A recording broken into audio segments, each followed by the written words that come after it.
दिल्ली में चुनाव प्रचार खत्म हो चुका है। 21 घंटे के बाद दिल्ली में मतदान शुरू होगा, लेकिन उससे पहले राजधानी दिल्ली में सियासी घमासान छिड़ा हुआ है।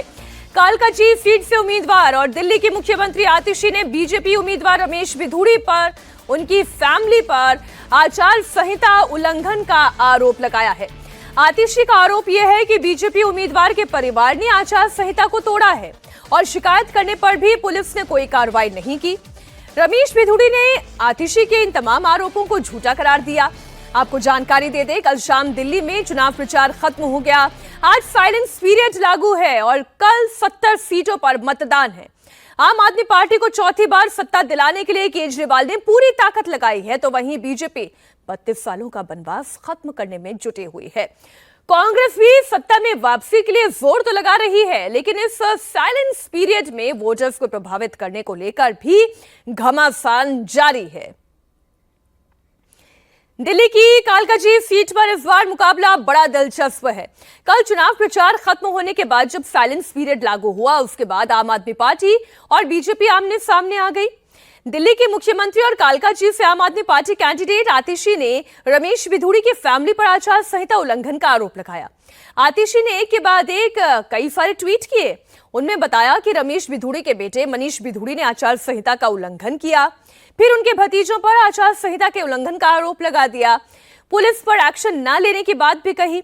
इतना ही नहीं, आतिशी ने अपने सोशल मीडिया प्लेटफॉर्म एक्स पर 2 वीडियो भी पोस्ट किए।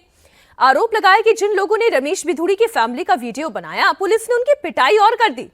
इस मामले में अब आतिशी चुनाव आयोग से यह गुजारिश कर रही है कि इन पर एक्शन लिया जाए जिन्होंने आचार संहिता का उल्लंघन किया। रमेश बिधूड़ी जी की तुगलकाबाद गांव की टीम से कोई यहाँ पे जे कैंप गिरिनगर में लोगों को धमका रहा है। मैं और मेरे लोकल कार्यकर्ता हम चुनावी कार्यालय में ही बैठे थे, तो हम 8-10 लोग यहाँ पे आए तो पता चला कि मनीष बिधूड़ी जी, जो रमेश बिधूड़ी जी के सुपुत्र हैं, तुगलकाबाद गांव के निवासी हैं, यहाँ पे 3-4 और बाहरी लोगों के साथ जे कैंप गिरिनगर के बाहर बैठे हुए थे।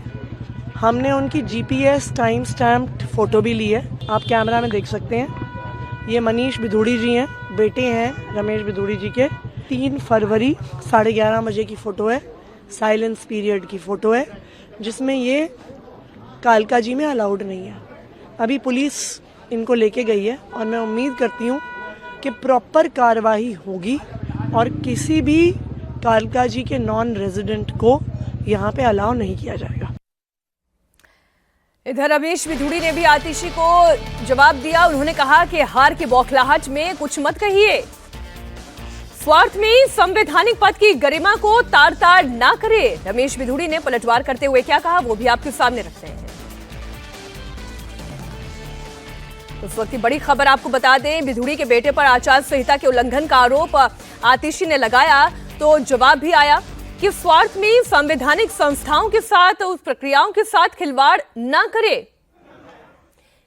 ये तमाम बातें रमेश बिधूड़ी की ओर से कही गई। उन्होंने भी एक्स पोस्ट पर बकायदा ट्वीट कर कहा, ये तमाम बातें उन्होंने पोस्ट कर कही कि स्वार्थ में संवैधानिक पद की गरिमा को तार तार ना करें। मेरे 2 बेटे हैं, बड़ा दिल्ली हाई कोर्ट में एडवोकेट है और छोटा बेटा मैकेनिकल इंजीनियर।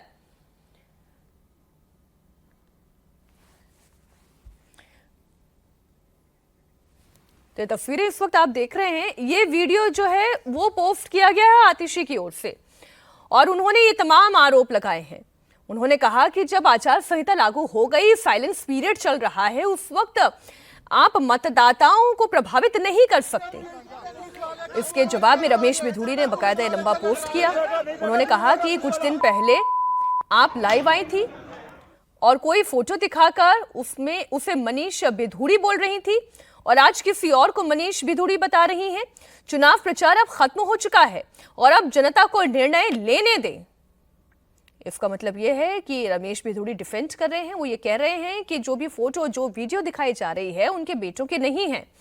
वो कह रहे हैं कि हार की बौखलाहट है, जो आतिशी ने अपना संयम खो दिया है, अपने संवैधानिक पद की गरिमा तक का ख्याल नहीं रहा। आप पहले वीडियो देखें।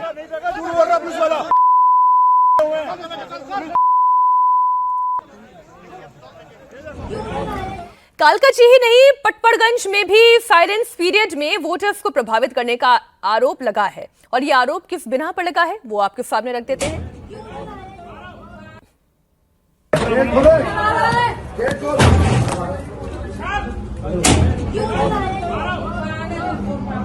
जलाओ जी, जलाओ जलाओ जलाओ जलाओ। लड़की भी है, एक आंटी है, एक लड़का है।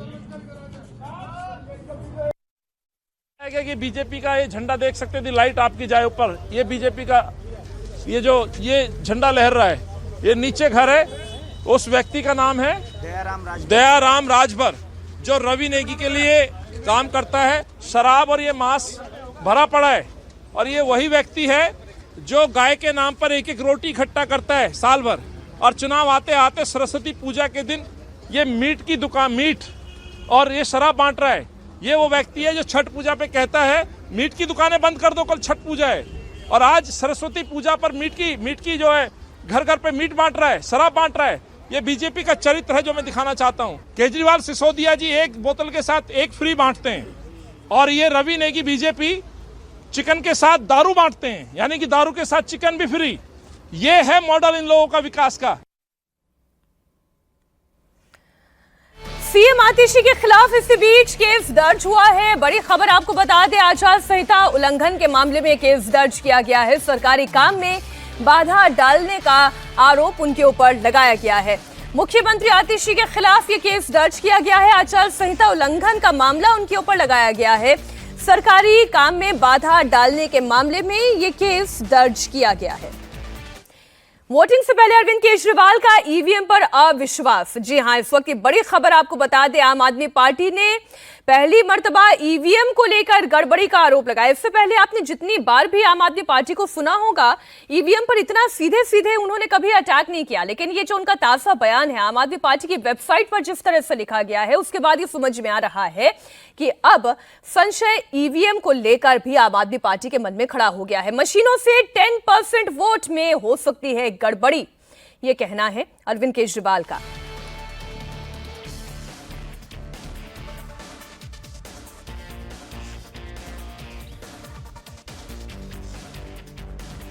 मेरे को सूत्रों से पता चला है कि मशीनों से ये 10% वोट की गड़बड़ कर सकते हैं। एहतियात के तौर पे हमने एक वेबसाइट बनाई है।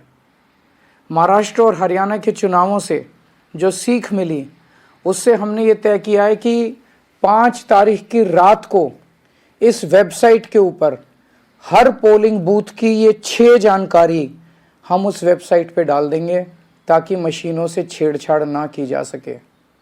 नंबर 1, उस पोलिंग बूथ का नाम या नंबर क्या है। नंबर 2, उस पोलिंग बूथ का प्रिसाइडिंग ऑफिसर कौन है, उसका नाम। नंबर 3, कंट्रोल यूनिट का आईडी क्या है।